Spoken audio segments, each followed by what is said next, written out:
And so we've been able to start our construction on our permanent monastery recently. However, we have hit a huge and tragic challenge, which is that our general contractor actually passed away before finishing the work.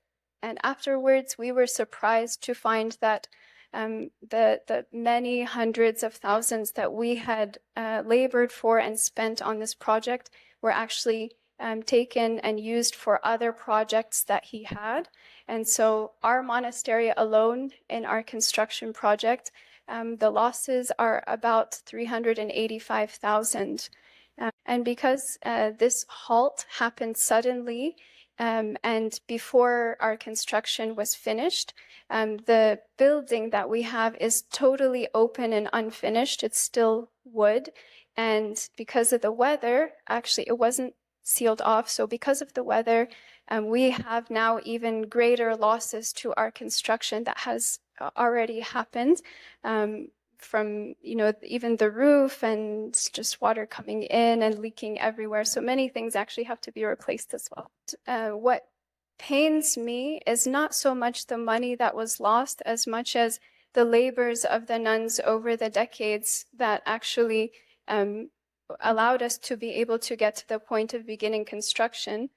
As we gave a glimpse into our daily life, actually, the nuns, no matter the season, spend very many hours actually in rain or sun or any weather conditions, going and selling at different churches all throughout the year, in addition to their ministries, in addition to their worship hours. So this is what pains me more than anything, is that the efforts of the nuns over the years has been lost. And especially the past 12 years, the efforts of the nuns actually is unimaginable. I can't even begin to describe their labors. And since the passing of our general contractor in January until this day, I was pouring myself out before the Lord and asking the Lord, what do you want to tell us? What do you want us to do, Lord? And I was surprised to find the Lord's response saying, heighten your faith and look only at me, to the Lord. And this first time, actually over 40 years since we began our small community, that we thought to actually just fundraise, just asking for funds. بحياتي ما طلبت فلوس من حد. And because in my whole life, I've never asked money from anybody. If the Lord puts on someone's heart to give in all the past years, then that's okay for me to accept, but I could never ask a person to give to us otherwise. But now I'm standing before you and saying, as a response to God's response to me, I'm standing before you and asking you for your support and your aid. And maybe for the first time, I am boldly saying we need the support not only to pay off what we need to secure the building construction and to make up for the lost funds, but also boldly and with courage, I stand before you and say, no, let us together complete the construction fully so that we can finally move into our monastery and live in our own monastery.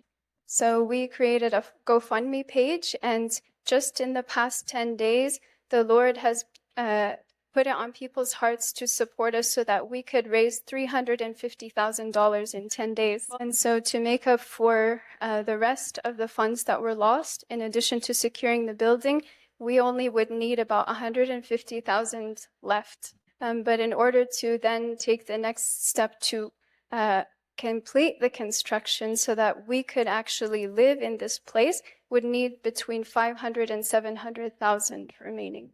And so for all of you, if the Lord puts in heart to support us in any way, whether financially or also if you are able to provide some of the building materials or even think of another way to be able to support us towards this goal, we would be more than thankful to you. And even if you are unable to support us in a financial or material way, you are able to support us through prayers. And so we actually plead with all of you, from the youngest to the oldest, to remember us in your prayers and to support us through your prayers. شكرا كتير.